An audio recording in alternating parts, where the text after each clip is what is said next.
muchísimos años y hemos visto sus resultados. Ellos quieren imponer un candidato sin haberlo consultado con otras bancadas y quieren convertirse ellos en una especie de cabeza de la oposición, una especie de dueños de la verdad y hacer que el resto de las bancadas seamos furgón de cola de ellos.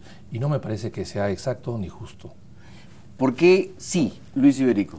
Bueno, yo voy a responder lo que señala Víctor Andrés, que dice, y no reconoce aparentemente o desconoce, que el fujimorismo es la primera mayoría en estos momentos en el Congreso y por ende tiene una representación importante producto de las urnas, no así Acción Popular, que prácticamente, no digo que esté en agonía, ¿no?, pero que su representación pues es muy exigua.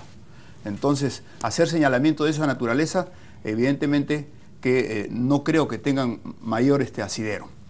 ¿Por qué sí? ¿Por qué sí la oposición tiene que tener el Congreso o tiene que tener la mesa directiva esta vez? Porque es un año preelectoral. La bancada de gobierno se ha ido pues desgranando, ¿no es así? Lo cual indica que no ha habido una coherencia. En estos momentos sí creemos que la oposición tiene que conducir el Parlamento, no solamente en la búsqueda de una cabal independencia de poderes, de que el Congreso no siga siendo la mesa de partes del Ejecutivo. Llegan muchos proyectos, ni siquiera se debaten, los pasan allí, sacan las firmas cuando tenían las posibilidades y entran directamente al Pleno. Yo creo que es el momento de decir un alto, sobre todo en un año tan difícil, que reitero es el año preelectoral y que tenemos que estar más vigilantes que nunca.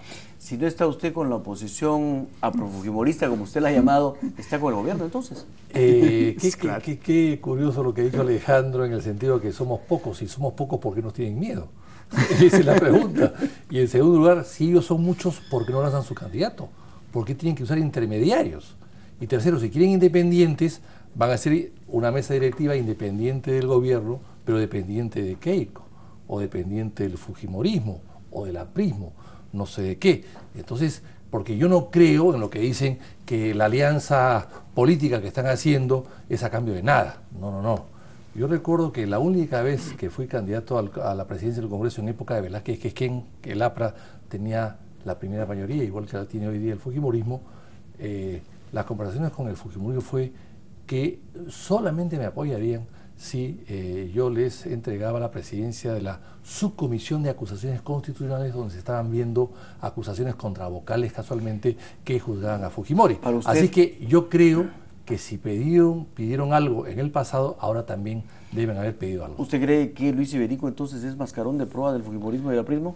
Mire, yo creo que la frase es muy dura, pero evidentemente va a estar comprometido y amarrado con ellos.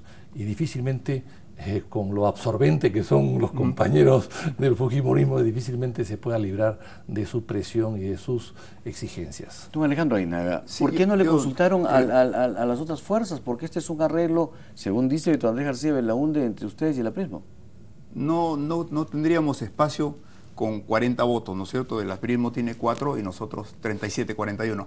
Esto se ha venido trabajando desde hace tiempo. Yo sí rechazo de plano que Víctor Andrés, en la hora enésima, sabiendo que es una persona seria, diga que le propusieron tal o cual cosa para que sea candidato al Congreso.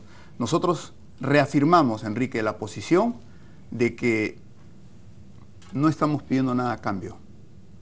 Hemos sido claros y contundentes en señalar que no queremos, a pesar de que se ha dicho que podríamos tener fiscalización o la Comisión de Inteligencia, a raíz de los graves problemas que vienen golpeando al país como consecuencia del mal uso de la inteligencia. Nosotros hemos dicho, vamos a permanecer en nuestras comisiones, si lo que queremos es que haya este cambio para que la oposición, la verdadera oposición, no el oportunismo, porque este oportunismo de última hora también hay que señalarlo, no el oportunismo. Perdón, ¿el oportunismo de quién? ¿De Víctor Andrés García Belaúnde? No lo digo con él, probablemente del grupo que está con él, que buscan que denostar o desacreditar candidaturas. Aquí no estamos para desacreditar a ninguna persona. Aquí lo que estamos es para evaluar qué es lo mejor para el país en estos momentos, visto los acontecimientos que estamos viendo, ¿no? Unas presentaciones del presidente en España pues deplorables, defendiendo a su esposa, justamente donde no la debe defender. Mire qué desubicado, Enrique, porque allí, si no le han informado, el rey con su hermana, la infanta que fue denunciada por corrupción, dijo, acepto todo lo que señale el Poder Judicial, y es más, le quitaron el título nobiliario. O sea, ir a un escenario que no es el más adecuado para él, realmente deja mal a los peruanos. ¿Por qué no Víctor Andrés García Belaúnde a la presidencia del Congreso? No, nosotros no, yo particularmente no tengo, yo tengo la más grande afecto y admiración por su carrera política de Víctor Andrés, que ha sabido, aún, como digo, en unos estertores finales podría ser del partido, pero él está ahí como un Belaúnde conduciendo su partido, por más que algunos no estén en desacuerdo con él dentro de su partido, pero hay que reconocerle, ¿no? Don Víctor Andrés, con ánimo de Yo le agradezco mucho a Alejandro que también le reconozco que es un buen parlamentario, pero el tema es el siguiente. El tema es el siguiente, tampoco es hablar mal de Iberico, que tampoco es la idea. Pero yo pregunto, ¿qué va a hacer el presidente del Congreso ante el recurso de amparo presentado por Fujimori, que quiere anular el juicio, uno de los juicios que ha tenido? ¿Qué va a hacer el presidente del Congreso si es un presidente puesto por el Fujimorismo? ¿Cuál va a ser la posición del presidente del Congreso? Ese es el problema. ¿Qué va a hacer, cuál va a ser la posición del presidente del Congreso con una candidata que tiene un buen porcentaje y que va a estar en campaña pronto, muy pronto, y que va a desarrollar una serie de ideas o críticas o Pero acciones? ustedes van a estar en campaña, la prima va a estar en campaña, el oficialismo va a estar en campaña, Bueno, todos van a estar en campaña. Bueno, pero el partido de ellos es la primera opción y es la que tiene más porcentaje y es la que tiene candidato hoy día conocido. Nosotros no tenemos ningún candidato a la fecha y podremos ir solos o en alianza, no se sabe.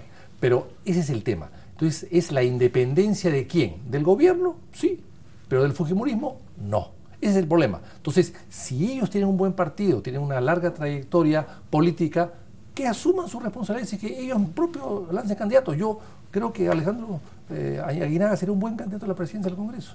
Ha ejercido la vicepresidencia antes y lo ha hecho bien. O sea, yo lo exhorto a que él sea el candidato del Fujimorismo. Sería mucho más representativo, más claro, más transparente. ¿Y usted aceptaría los votos del Fujimorismo para ser el presidente del Congreso? Yo no he dicho nada de eso. Yo no soy... Le pregunto. Yo no soy candidato. Lo mío es una pregunta. No, fíjese, yo no haría ningún tipo de pacto con el Fujimorismo, como tampoco lo haría con el gobierno, con la bancada oficialista, en absoluto. Yo creo que el Fujimorismo en todo caso debería no imponer candidatos, sino dar libertad quizás a su gente para que vote por cualquier candidato que crea más conveniente. ¿Usted no encabezaría una lista donde esté presente el oficialismo? No. No. De ninguna manera. Ni tampoco auspiciada por ellos. Ni tampoco por el Fujimorismo. Creo que son los extremos y nosotros vamos por el centro. La verdad que Víctor Andrés me sorprende, no solamente por la muestra de afecto, sino cómo se contradice. Porque somos buenos cuando le damos los votos, pero si no le damos los votos, lógicamente somos malos. Y siendo él un connotado abogado, el recurso de amparo pues no se presenta en el Congreso, Enrique. El recurso de amparo o el habeas corpus que ha presentado el presidente Fujimori con relación a la sentencia es la vía constitucional. Este es el Poder Judicial en los juzgados constitucionales y que en algún momento tendrá que terminar en el Tribunal Constitucional. Entonces, cuando la señora Nadine Heredia presenta un habeas corpus, ahí sí va, le aplaudimos todos. Y cuando Alberto Fujimori, que demuestra que no ha habido imparcialidad y que no ha habido debido proceso, porque ya se ha podido ver a través de estos correos electrónicos cómo se le ha condenado 14 meses antes de la sentencia, tiene pues el derecho como cualquier ciudadano. Hemos escuchado a los voceros de gobierno decir, la señora Nadine sí tiene derecho pues a presentar otro amparo para poder inmovilizar a la Comisión Martín Belaúnde del Ocio que la ha puesto en condición de investigada. No, pues vayamos por los medios, vayamos por el equilibrio y la justicia y eso es lo que queremos. Cada cosa en su sitio. Por eso mismo, cada cosa en su sitio. Pues cuando me buscaron el Fujimorismo en el año 2008, esto hace mucho tiempo atrás, el Fujimorismo siempre ha votado con el aprismo en el Congreso para elegir mesas directivas, en esa época por lo menos, exigieron esto.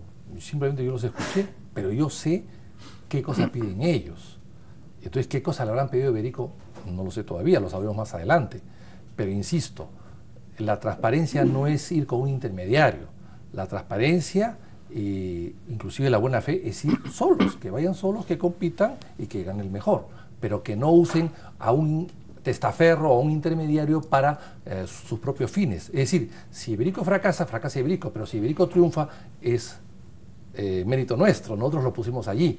Entonces yo creo que ese tipo de jugadas no son transparentes.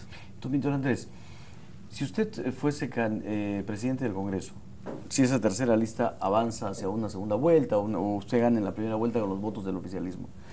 ¿Usted mantendría las investigaciones de la señora Nadine Heredia? Yo creo que todas. No solamente eso, yo siempre he dicho, y acá Alejandro en ese sentido me puede contradecir o reafirmar, yo siempre he dicho que en el Congreso es cada día menos legislativo y más fiscalizador, y por lo tanto también más investigador. Yo lo que haría es que todas las comisiones investiguen. Hoy día solamente investigan una comisión de fiscalización que está atorada de trabajo y las que se nombran de manera especial. No, que la Comisión de Justicia, de Salud, de Vivienda, de Educación, investiguen también porque son comisiones especializadas y deberían investigar. Lamentablemente se les quitó esa potestad en épocas pasadas y creo que hay que retornar a ese sistema. Entonces, ¿usted no está de acuerdo con Pedro Pablo Kuczynski, que dice que esas investigaciones debería dejársele a la Fiscalía del Poder Judicial? No. El Congreso es diferente, el Congreso no juzga. Kuczynski no conoce, nunca ha pasado por el Congreso, no ha sido parlamentario, entonces no sabe cuál es el manejo. En el caso de Keiko ha sido parlamentaria y Alan García también, entonces conocen el manejo. El Kuczynski no conoce el manejo interno del Parlamento, no. Yo creo que el Congreso investiga y esa materia prima, mejor dicho, se toma como materia prima, esos indicios o pruebas industriales, esas van al Poder Judicial y el Poder Judicial es el que finalmente las evalúa y en base a eso sentencia, no el Congreso. Doctora Aguinaga, ¿ustedes estarían dispuestos a ceder apoyando a un candidato de consenso, quitándole el apoyo a Luis Iberico si la situación lo requiriera? Mira, Enrique, nosotros hemos tenido reunión de bancada. En las reuniones de bancada, la verdad que se evalúan todas las fortalezas, debilidades de las candidaturas, cada quien plantea sus posiciones, se analizan las posiciones y al final salimos de manera unitaria, corporativa, que es lo que han señalado nuestros voceros, apoyando la candidatura de Luis Iberico. Yo creo que en estos momentos ya buscar razones de la sinrazón, como la señala Víctor Andrés, no tiene mayor espacio, porque él dice, él se olvida, cuando dice yo no votaría por esto, yo no haría tal cosa en las comisiones. Justamente lo que lo dejó descolocado a Víctor Andrés fue esta reunión con Humala, cuando él dirigía la comisión López Meneses. Eso fue lo que lo golpeó y lo dejó prácticamente descolocado. Yo le digo con todo cariño, con el aprecio que le tengo, no gobernemos con el retrovisor, no nos convirtamos en la mujer de Lot, por tanto voltear al pasado y nos convertimos en estatua de sal. Miremos para adelante, que eso es lo que requiere el país. Bueno, una reunión que ya lo he explicado acá mismo varias veces, que me convocan y yo voy, y eso lo informé a mi comisión. En todo caso, yo no cambio por una conversación con nadie. Y no sé si Iberico, conversando con Keiko, haya cambiado. No lo sé. Pero usted, siendo presidente del Congreso, va a tener que conversar con el presidente pero por supuesto, y con todos los líderes políticos también. El presidente del Congreso es el primer poder del Estado y es un poder donde hay que hablar, hay que conversar y llegar a acuerdos. Otra cosa que hay que cambiar es un parlamento que no se parla, que le dan 2 minutos a cada orador. Eso es inaceptable, eso viene de la época del Fujimorismo, eso hay que cambiarlo totalmente y darle libertad a los parlamentarios a que puedan explayarse y debatir ampliamente. Hoy día en el Parlamento se debate muy poco, ese es el problema. ¿Usted cree que efectivamente eso es lo que sucede? Se debate poco porque fijan los límites de tiempo, pero no es de la época del Fujimorismo. Acuérdate que ese reglamento viene de la legislatura anterior. Son 5 minutos, lo han bajado ahora a 3, no sé por qué. Pero yo insisto en mi pregunta. Sí. Si la realidad, y la política es la realidad, el manejo de la realidad, los obliga a ustedes a buscar un tercer candidato, ¿estarían dispuestos a hacerlo? Es que la realidad es la que estás viendo, no hay otra. No la que estás suponiendo. No hay otra. La realidad es que en estos momentos la candidatura de Luis Iberico está por arriba de los 60 votos. Y yo quisiera también que la candidatura de Víctor Andrés emerja, pero no sé si llegará a un par de docenas de votos, ¿no? Y no es el ánimo de menoscabarlo ni actuar de otra manera. Yo quisiera que él, por el recorrido parlamentario que tiene, pero esto se gana con votos, como en cualquier elección. Pero con el oficialismo podría tener los votos. Salvo que quiera, pues se desdice una vez más, porque él no quiere ser el vocero del oficialismo. Lo ha señalado claramente. Muy bien. No, y tampoco del Fujimorismo, ¿no? Entonces te quedas solo. Por eso es que el tema es complicado, por eso es que es mejor una tercera vía y una segunda o tercera vuelta, las que sean necesarias, se elijan mejor. Muy bien. Don Víctor Andrés García Belaúnde, muchísimas gracias. Mucha suerte. La va a necesitar efectivamente. igual para ustedes. Gracias, Enrique, a ti, a Víctor Andrés. Muchísimas gracias. Muy amables. Vamos a una pausa, regresamos.